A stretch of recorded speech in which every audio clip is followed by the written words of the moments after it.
नमस्कार। आज हम काव्य प्रयोजन पर चर्चा करेंगे। काव्य प्रयोजन का तात्पर्य है काव्य रचना का उद्देश्य। काव्य किस उद्देश्य से लिखा जाता है और किस उद्देश्य से काव्य पढ़ा जाता है, इसे दृष्टिगत रखकर काव्य प्रयोजनों पर विस्तृत विचार विमर्श काव्य शास्त्र में किया गया है। जहाँ काव्य हेतु काव्य रचना के मूलभूत कारण होते हैं, जैसा कि आपने पिछले वीडियो में देखा, वहीं काव्य प्रयोजन काव्य रचना के उपरांत प्राप्त फल या परिणाम को कहा जा सकता है। विभिन्न विद्वानों द्वारा निर्दिष्ट काव्य प्रयोजनों की समीक्षा हम इस वीडियो में करेंगे। सबसे पहले हम संस्कृत विद्वानों पर चर्चा करेंगे। संस्कृत विद्वानों में भरत मुनि ने अपनी रचना नाट्य शास्त्र में नाटक के प्रयोजनों पर विचार करते हुए लिखा है। धर्मयम यशस्यम आयुष्यम हितम बुद्धि विवर्धनम लोको उपदेश जननम नाट्य में तद भविष्यति। यहाँ भरत मुनि ने नाटक अर्थात काव्य को धर्म, यश, आयु, हित तथा उपदेश देने वाला बताया है। एक अन्य स्थान पर वे लिखते हैं, दुखार्तनाम श्रमतानाम शोकार्तनाम तपस्विनाम विश्राम जननम लोके नाट्य में तद भविष्यति। अर्थात नाट्य शास्त्र दुखों से, श्रम से, शोक से पीड़ित तपस्वियों या लोगों को संसार में सुख प्रदान करने वाला होगा। अतः स्पष्ट होता है कि भरत मुनि अपने नाट्य शास्त्र के माध्यम से लोगों के दुखों का हरण करना ही अपने नाटक का प्रयोजन मानते हैं। संस्कृत के दूसरे विद्वान हैं भामह। ये अलंकारवादी आचार्य हैं। इन्होंने अपने ग्रंथ काव्य अलंकार में काव्य प्रयोजनों पर चर्चा की है। इन्होंने लिखा है, धर्मार्थ काम मोक्षेषु वैक्षणम कलासुच करोति कीर्ति प्रीति च साधु काव्य निबंधनम। अर्थात धर्म, काम, अर्थ, मोक्ष की प्राप्ति को इन्होंने काव्य प्रयोजन माना है। इसके साथ साथ इन्होंने कलाओं में निपुणता और कीर्ति तथा प्रीति को भी काव्य के प्रयोजन स्वीकार किया है। भामह के काव्य प्रयोजन व्यापक हैं तथा इनमें कवि और पाठक दोनों के काव्य प्रयोजनों की चर्चा की गई है। आचार्य वामन ने भी काव्य प्रयोजनों पर चर्चा की है। वामन रीतिवादी आचार्य थे। उन्होंने कर्ता की दृष्टि से काव्य प्रयोजनों को दो भागों में बांटा है, एक दृष्ट प्रयोजन तथा दूसरा अदृष्ट प्रयोजन।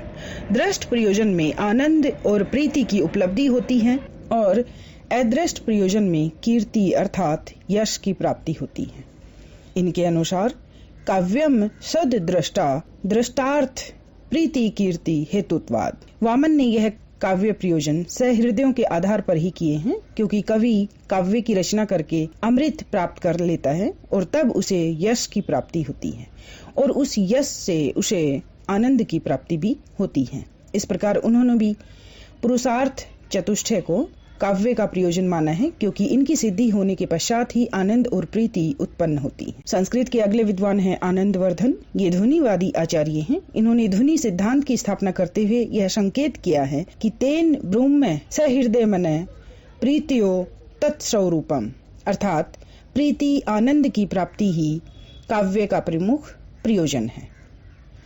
संस्कृत विद्वान राजशेखर का मानना है कि कवि सहृदयों को रसा अनुभूति कराने में समर्थ होता है। इससे कवि का यश भी लोक में व्यापक हो जाता है।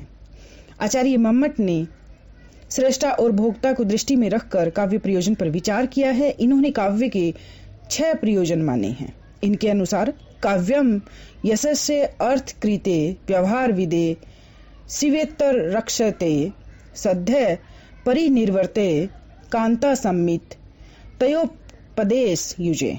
अर्थात काव्य यश के लिए, अर्थ प्राप्ति के लिए, व्यवहार ज्ञान के लिए, अमंगल की शांति के लिए, अलौकिक आनंद की प्राप्ति के लिए और कांता के समान मधुर उपदेश प्राप्ति के लिए प्रयोजनीय होते हैं। मम्मट ने मूलतः 6 काव्य प्रयोजन बताए हैं, जिनको आप इस प्रकार समझ सकते हैं। पहला है यश प्राप्ति। यश प्राप्ति की इच्छा से कविगण काव्य रचना में प्रवृत्त होते रहे हैं। अतः यश प्राप्ति को मम्मट ने काव्य का प्रमुख प्रयोजन माना है। दूसरा है अर्थ प्राप्ति। काव्य रचना का एक प्रयोजन धन प्राप्ति भी माना गया है। रीतिकाल हो या आधुनिक काल, कविता धनोपार्जन का माध्यम भी रही है। व्यवहार ज्ञान। मम्मट ने व्यवहार ज्ञान को भी काव्य का प्रयोजन माना है। रामायण आदि महाकाव्यों के अनुशीलन से पाठकों को उचित व्यवहार की शिक्षा प्राप्त होती है। रामचरितमानस व्यवहार का दर्पण। चौथा काव्य प्रयोजन मम्मट के अनुसार है लोक मंगल। काव्य अमंगल का विनाश करता है और कल्याण का विधान करता है। अपने युग और समाज को अनिष्ट से बचाने के लिए अनेक कवियों ने काव्य की रचनाएं की हैं। पांचवा प्रयोजन है आत्म शांति। काव्य पढ़ने के साथ ही तुरंत आनंद का अनुभव होता है और परम शांति की प्राप्ति होती है। काव्य का रसस्वादन करने से अलौकिक आनंद की अनुभूति होती है। काव्य की रचना करके कवि को भी आनंद मिलता है। छठा काव्य प्रयोजन है कांता सम्मित उपदेश।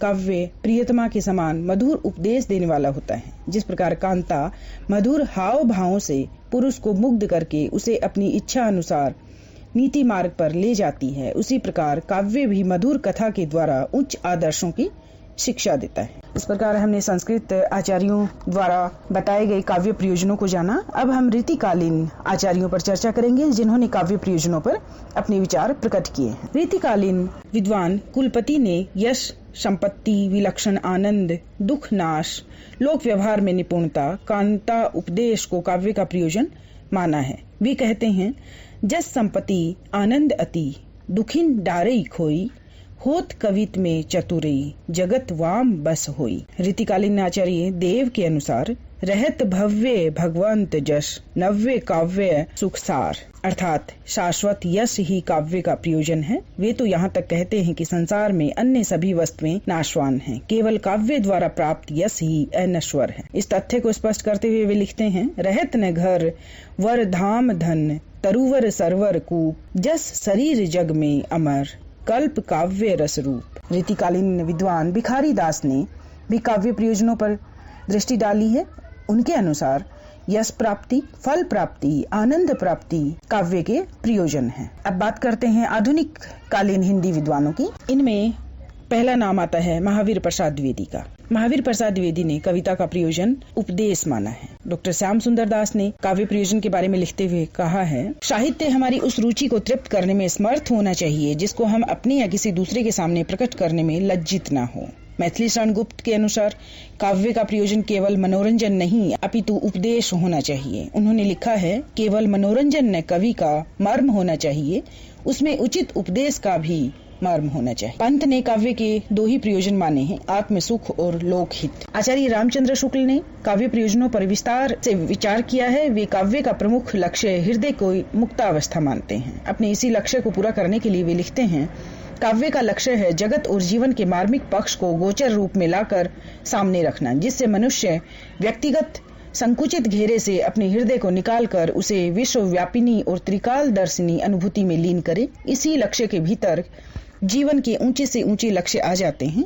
इसी लक्ष्य के साधन से मनुष्य का हृदय जब विश्व हृदय भगवान से लेकर क्षण और लोक रंजक रूप से जा मिलता है, तब वह भक्ति में लीन हो जाता है। आचार्य हजारी प्रसाद द्विवेदी के अनुसार, मैं साहित्य को मनुष्य की दृष्टि से देखने का पक्षपाती हूँ। जो वाग्जाल मनुष्य को दुर्गतिहीनता और परम मुखापेक्षिता से बचा न सके, उसे जो उसकी आत्मा को तेजो उद्दीप्त न कर सके, जो उसके हृदय को पर दुख कातर और पर दुख संवेदनशील न बना सके, उसे साहित्य कहने में मुझे संकोच होता है।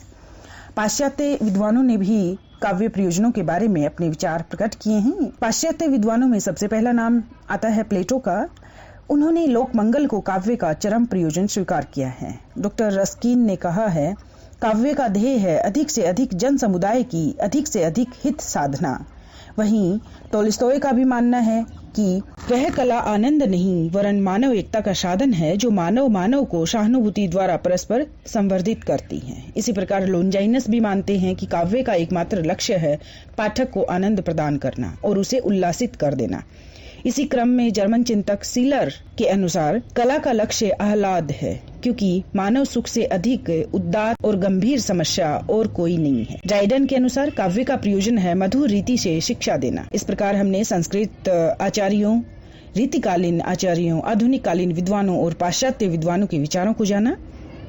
वास्तव में काव्य प्रयोजन कोई ऐसा विषय नहीं है जिस पर एक मत हुआ जा सके। भारतीय काव्य शास्त्र जहाँ रसस्वादन और कांता सम्मित उपदेश को काव्य के प्रयोजन के रूप में स्वीकार करता है, वहीं पाश्चात्य काव्य शास्त्र के अनुसार आनंद और लोक मंगल ही काव्य के मूल प्रयोजन है। वास्तव में आनंद और लोक मंगल, यश और ऐश्वर्य में ही काव्य के सभी प्रयोजन आत्मसात हो जाते हैं। इस प्रकार पूर्व और पश्चिम दोनों ही जगत इस संबंध में एक ही विचार भूमि पर पहुंच जाते हैं। आज की वीडियो में आपने काव्य प्रयोजन के बारे में जाना। काव्य शास्त्र से जुड़ी इस सीरीज के साथ आप बने रहिए। अगले वीडियो में हम रस संप्रदाय, अलंकार संप्रदाय, रीति संप्रदाय, वक्रोक्ति संप्रदाय, औचित्य संप्रदाय और ध्वनि संप्रदाय पर चर्चा करेंगे। हिंदी साहित्य और भाषा से जुड़े वीडियो देखने के लिए आप इस चैनल के साथ बने रहिए। अगर आपने चैनल को सब्सक्राइब नहीं किया तो आप उसे जरूर सब्सक्राइब करें। वीडियो पसंद आए तो उसे लाइक और कमेंट करके बताएं। धन्यवाद।